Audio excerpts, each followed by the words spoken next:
ನಾವು ಏನೋ ಈ ಒಂದು ಗ್ಯಾರಂಟಿಗಳನ್ನಂದ್ರೆ ಅದು ಸಹಿತ ನಿಲ್ಲದ ಮುಂದುವರಿತಾ ಇದೆ. ಅದನ್ನೇನೋ ಹುಡುಕ್ತಾ ಇದ್ದಾರೆ, ಎಲ್ಲೇನೋ ಸಣ್ಣ ಹುಡುಕಾಗಿ ನಾವು ಇದು ಮಾಡ್ಬೋದು, ಅದನ್ನು ಖಂಡಿಸ್ಬೇಕಂತಾರೆ. ಅಷ್ಟರೊಳಗೆ ಬುದ್ಧಿವಂತ ಸಿದ್ದರಾಮಯ್ಯ ಅದು ಏನೋ ಚೆಕ್ಮೇಟ್ ಮಾಡಿರ್ತಾರೆ. ಹೀಗಾಗಿ ಬಿ ಜೆ ಪಿ ಮಾಡುವಂಥ ಪ್ರತಿಯೊಂದು ಕೆಲಸಗಳು ಇವತ್ತಂತೂ ಇದನ್ನು ಅವ್ರಿಗೆ ಬೇಕಾದಂಥ ಮಾಧ್ಯಮ ಇದ್ದಿದ್ದು ಡಿ ಕೆ ಶಿ ಮತ್ತು ಅವ್ರ ಇಲ್ಲ ನವಂಬರ್ ಕ್ರಾಂತಿ ಆಗ್ತದೆ ಹಾಗೆ ಹೇಳ್ತಾ ಇರ್ತಾರೆ. ಬಟ್ ಇವತ್ತು ಸ್ವತಃ ಡಿ ಕೆ ಶಿವಕುಮಾರ್ ಅವರು ಅದನ್ನು ಹೇಳ್ತಾ ಇದ್ದಾರೆ, ಇಲ್ಲ ಆಗುವುದಿಲ್ಲ, ಆ ಹಂಚಿಗೆ ಮಾತೇ ಇಲ್ಲ, ಪಕ್ಷ ವಿರೋಧಿ ಅನ್ನೋ ಮಾತಾಡ ಪೂರ್ತಿಯಾಗಿ ಫುಲ್ ಸ್ಟಾಪ್ ಇಟ್ಟಿದ್ದಾರೆ.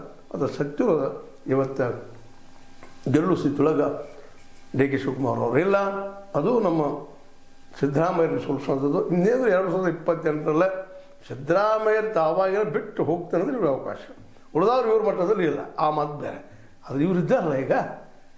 ಇನ್ನು 2027 ನಂತರ ಮುಂದಿನ ವಿಷಯ ಮತ್ತೆ ಹೇಳ್ತಾ ಅನಗತ್ಯ ಚರ್ಚೆ ಮಾಡೋಕ್ಕಿಂತಲೂ ಇದು ನಡೆಯುವಂಥದ್ದು. ಇದು ಮೋಸ್ಟ್ಲಿ 28ರವರೆಗೆ ನಮ್ಮ ಡಿ ಕೆ ಶಿ ಅವರ ನನಸಾಗಲಿಕ್ಕಿಲ್ಲ. ಒಂದು ವೇಳೆ ಪಕ್ಷ ಹೊಡೆದು ಬಿ ಜೆ ಪಿ ಜೊತೆ ಹೋದ್ರೆ ಅಲ್ಲೂ ದೊಡ್ಡ ಭವಿಷ್ಯ ಇಲ್ಲ, ಹತ್ತಾರಕ್ಕೆ ಮುಖ್ಯಮಂತ್ರಿ ಆಗ್ಬೋದು. ಆದರೆ ಅದು ಸಹಿತ ಭಾಳ ದೂರದ ಕನಸು.